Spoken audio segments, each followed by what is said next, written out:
আসসালামু আলাইকুম। সেভ স্ট্রবেরির পক্ষ থেকে আমি মোস্তফা কামাল আছি আপনাদের সাথে। আজকে মূলত কথা হবে মিনি মোটর সাইরেনগুলো নিয়ে। এগুলো মিনি মোটর সাইরেন, এগুলো ফায়ারে যখন আহ, কোনো জায়গায় আগুন ধরে যায় তাহলে মানুষকে আমরা কীভাবে অ্যালার্ম করব।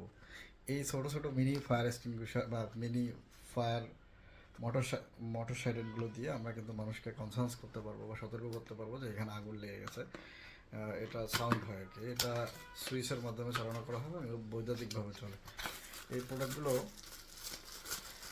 আমাদেরকে আমাদের নিরাপত্তার জন্য ইউজ করা হয়ে থাকে। যেহেতু সেভেস্টল বিডি নিরাপত্তাজনিত প্রোডাক্ট নিয়েই কাজ করে, তো সেই ক্ষেত্রে ফায়ারের এই মিনি সব মোটর সাইরেনগুলো কিন্তু আমাদের কাছে অ্যাভেলেবেল পাবেন। এই প্রোডাক্টটি সম্পর্কে বিস্তারিত জানতে চাইলে ভিজিট করুন www.cyrusstolbody.com অথবা স্ক্রিনে দেওয়া নাম্বারে কথা বলে এগুলো সম্পর্কে জানতে পারবেন, অর্ডার করতে পারবেন এবং নিজের নিরাপত্তাগুলো কনফার্ম করতে পারবেন। সেগুলো ভালো থাকবেন, সুস্থ থাকবেন, সেভেস্টল বিডির সাথে থাকবেন, নিজের নিরাপত্তা নিয়ে ভাববেন।